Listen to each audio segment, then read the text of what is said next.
आज हम आप लोग a x square plus b x plus c के रूप के गुणनखंड करेंगे कि कैसे इस रूप के गुणनखंड हम करते हैं।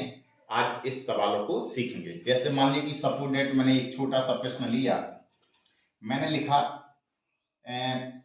2x² और प्लस में 5x और प्लस में मैंने बोल दिया यहाँ पे 3 और आपसे कहा गया कि इसके गुणनखंड करो। एक बहुत ही मोस्ट इंपॉर्टेंट टाइप है। इस टाइप को सीखना बहुत ही आसान है, लेकिन हल्का सा दिमाग लगाना पड़ेगा। क्या करना है, हल करने के लिए क्या करते हैं, सबसे पहले जो प्रश्न दिया गया है उस प्रश्न को बेटा उतार लीजिए 5x और प्लस में 3। आपको बेटा क्या करना है, सबसे पहले ये पहचानना है कि आपका रूप हमेशा इस रूप में ही प्रश्न होना चाहिए। ऐसा भी प्रश्न कर सकता है कि कभी कभार x² यहां ना देकर मतलब पीछे कर दे, x वाला भी पीछे कर सकता है। क्लियर? तो आपको सबसे पहले प्रश्न को इस रूप में अब आना होगा। तो चलते हैं इस प्रश्न को कैसे हल करते हैं। हल करने का नियम क्या है कि सिर्फ आपको ये x² का गुणांक पकड़ना है और ये अचर संख्या पकड़नी है। पीछे जो होगी वो अचर संख्या होगी। इसको और इसको पकड़ेंगे और इनका आपस में बेटा गुणा कर देंगे। इनका आपस में क्या करना है, गुणा करना। जैसा कि मैं सवाल में बता रहा हूं, ये 2 पकड़ा और ये 3 लिया और 2 और 3 का आपस में गुणा करा दिया। तो 2 और 3 का यहाँ पे रफ में कर रहा हूं, मैं सिर्फ समझाने के लिए आपको ये कर रहा हूं। 2 और 3 का गुणा करेंगे तो 2 3 6। अब इस 6 के बेटा आपको गुणनखंड करना है। गुणनखंड का मतलब लासा की तरह इसके गुणनखंड करेंगे। तो करिए, 6 के गुणनखंड करेंगे, 2 से जाएगा तो 2 3 6, 3 एकम 3। क्लियर? अब जरा ये देखिए कि जो ये बेटा फैक्टर आए हुए हैं, यानी जो आपके गुणनखंड आए हैं, इन्हीं गुणनखंडों को देखना है कि क्या इनको आपस में जोड़ने से बीच की संख्या मिल रही है या दोनों को आपस में घटाने से बीच की संख्या मिल रही है। घटाने पे मिल जाए तो आपस में घटाना है और जोड़ने में मिल जाए तो आपस में जोड़ना है। ये जरूरी नहीं कि आपके 2 ही फैक्टर आएंगे। आप आगे देखेंगे प्रश्नों को कि कई ऐसे प्रश्न होंगे कि वहां पर आपको 4 4 5 5 6 6 भी गुणनखंड हो सकते हैं। क्लियर? तो देखिए 2 3 का आपने किया तो 2 3 6 हो गया। 6 के फैक्टर किए तो कितना आया, 2 और 3, यानी कि ये 2 और 3 फैक्टर आ चुके। तो इसका मतलब है, मैंने क्या बताया, जो ये फैक्टर आ जाए इन्हीं फैक्टरों में आपको देखना है कि इनको क्या जोड़ने पे ये बीच की संख्या आ रही, बीच का पद मिल रहा है या घटाने पे मिल रहा है। तो आपने देखा 2 को अगर 3 में जोड़ देंगे तो 2 और 3 कितना होता है, 5, और ये 5 ही लिखा है। तो इसका मतलब है आपको जोड़ने पर आएगा। तो आगे हल कैसे करेंगे, बस आपको बीच का मालूम करने के लिए ही ये पूरी क्रिया विधि करनी है। क्लियर? अब आपको क्या करना है, जब आपको मालूम हो जाए तो पहला वाला जो लिखा है उसको बेटा ज्यों का त्यों उतार देंगे। क्लियर?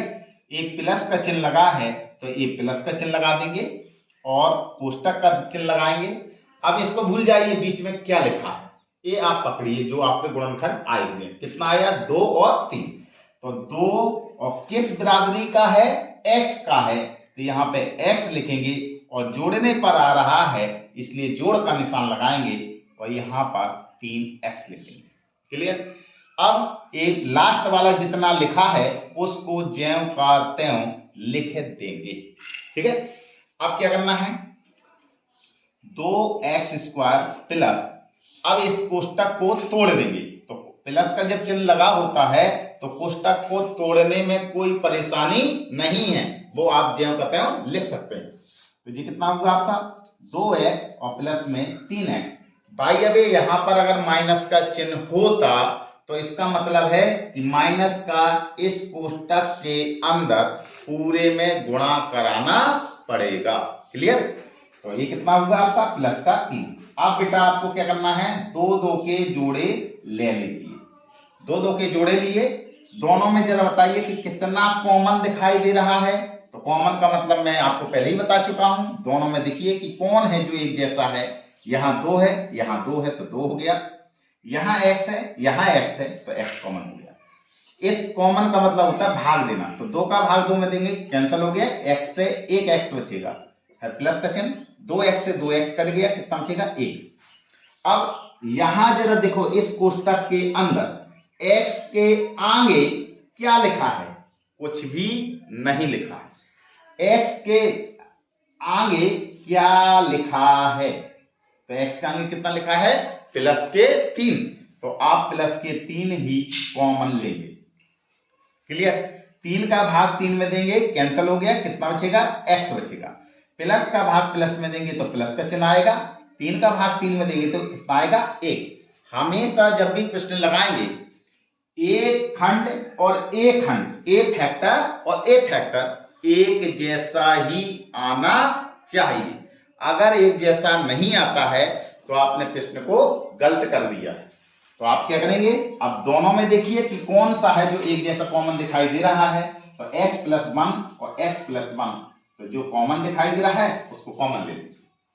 अब जरा देखो बेटा, अब ये कॉमन ले लिया, कॉमन का मतलब होता है भाग देना, तो ये कैंसिल हो गया, ये कितना बचेगा आपका 2x और प्लस में ये कितना बचेगा 3। यही बेटा आपका गुणनखंड होगा। तो इस प्रकार से इस रूप के प्रश्नों के गुणनखंड हम इस तरीके से हल करेंगे। अब इस और थोड़ा विस्तार करते हुए बता रहा हूं कि अगर बेटा ये आपको प्रश्न ऐसा कह देता कि x स्क्वायर प्लस में 5x प्लस में 3 और बराबर में बेटा 0 लिख देता, बराबर में क्या लिख देता 0, और आपसे कहता कि समीकरण को हल करो, समीकरण को हल करो, या ऐसा कह देता गुणनखंड को हल करो, हल करो, तो बेटा क्या करते, तो आपको करने की विधि यही है, यानी कि पूरा आपको यहां तक ये प्रश्न, ये जो प्रश्न है यहां तक आपको लगाना है। क्या लगाना है, इस प्रश्न को 2 कॉपी यहां तक गुणनखंड करने ही हैं।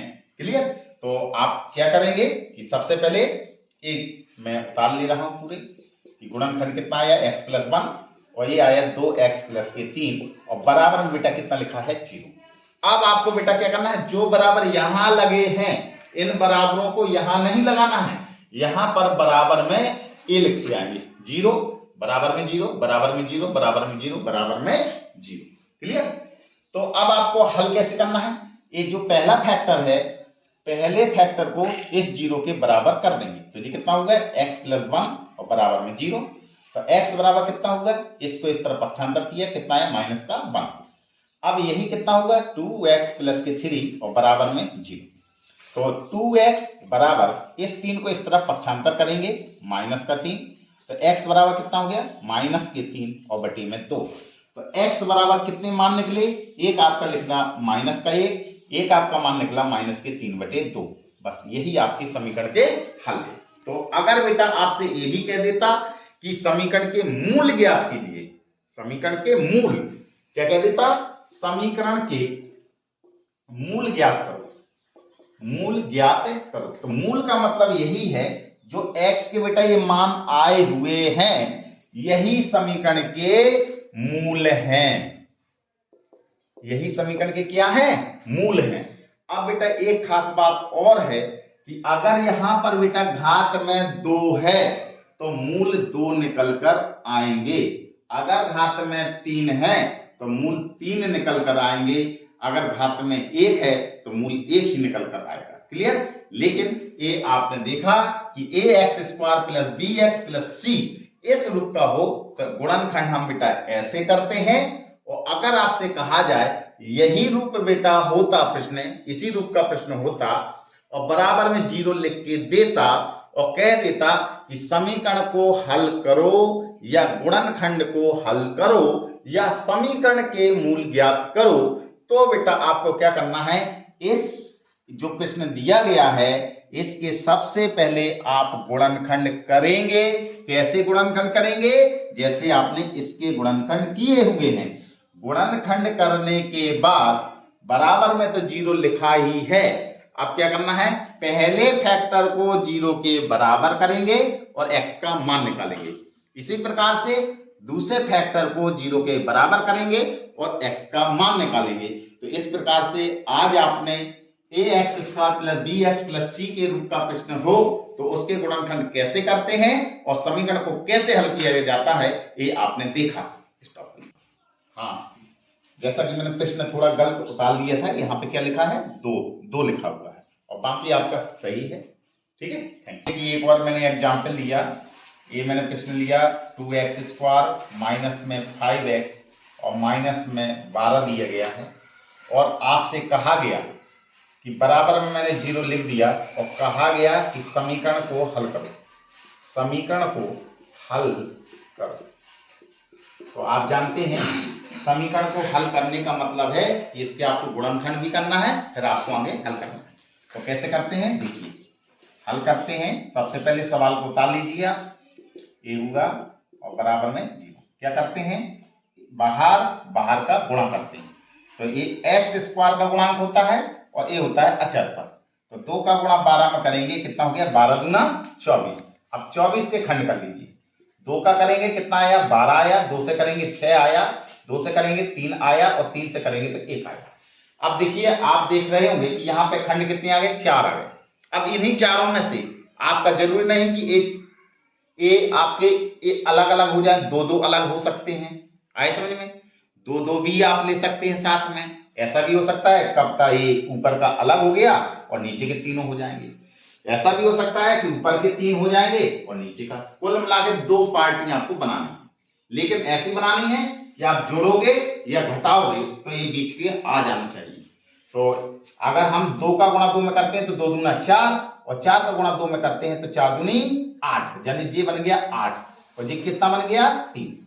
गुणा करेंगे तो आपका यही आना चाहिए, गुणा करेंगे तो आपका यही आना चाहिए और जोड़ेंगे या घटाएंगे तो आपका बीच का आना चाहिए।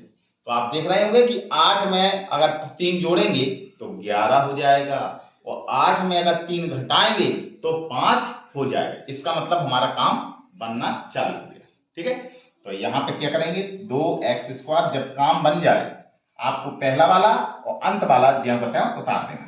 तो 2x स्क्वायर ज्यों बताया उतारा, ये काय का निशान है, माइनस का, तो माइनस का निशान लगाएंगे। अब यहाँ क्या लिखा है, 8 में से 3 घटाना है तो लिखा 8 और किस बराबरी का है, x का, तो x लिखेंगे और माइनस 3x, एक चिन्ह काय का है, माइनस के 12 और बराबर में 0। अब कैसे आगे हल करते हैं, 2x स्क्वायर इस माइनस का अंदर गुणा कराएंगे। तो माइनस का गुणा, इस माइनस का गुणा जब भी कोष्टक के अंदर कराते हैं तो शॉर्ट नियम ये है कि प्लस का जो है माइनस कर दो और माइनस का है तो प्लस कर दो। ये प्लस का है तो माइनस कर दीजिए आप, ये 8 है और ये माइनस का क्या हो जाएगा, प्लस, और ये 3x है, माइनस के 12 बराबर में 0। फिर क्या करना है, 2 के खंड लेना। इन दोनों में जरा देखो कितना कॉमन है, तो 2 का पहाड़ा इसमें भी जाता है और 2 का भाग इसमें भी जाता है। ठीक है, तो 2 और x यहाँ पर भी है, x यहाँ पर भी, ये आपका बेटा कॉमन हो गया। 2 का भाग 2 में देंगे, कैंसिल हो गया, x से x स्क्वायर कटेगा तो कितना बचेगा, x। 2 का भाग 8 में करेंगे तो 2 चौके 8, x से x कैंसिल हो गया। अब यहाँ पर जरा देखिए, x के आगे क्या लिखा है, कुछ नहीं। यहाँ x के आगे कितना लिखा है, प्लस के 3, तो यहाँ पर प्लस के 3 कॉमन लिए, तो 3 कॉमन लिए, कॉमन का मतलब भाग होता है, 3 का भाग 3 में चला गया, कितना बचेगा, x माइनस 3 का भाग 12 में देंगे, 3 चौके 12। मैंने आपको बताया था जैसा कि एक कोष्टक और एक कोष्टक एक जैसा आना चाहिए। तो आप देख रहे होंगे इसमें और इसमें यही कॉमन मिल रहा है, x माइनस 4। तो अब ये कॉमन लिया तो ये कितना बचेगा, 2x और प्लस में 3 और बराबर में 0। अगर गुणनखंड कहता तो आपका बेटा प्रश्न यहीं तक हल होना था, लेकिन आपको समीकरण को हल करना है तो क्या करेंगे, पहले कोष्टक को 0 के बराबर कर दीजिए। x माइनस 4 बराबर 0, तो x बराबर कितना निकल के आया, 4। ये कितना है आपका, 2x प्लस के 3 बराबर 0। तो 2x बराबर 3 को इस तरफ पक्षांतर करेंगे, माइनस का 3, x बराबर माइनस का 3 और ये 2 बेटा कहाँ चला जाएगा, बटे।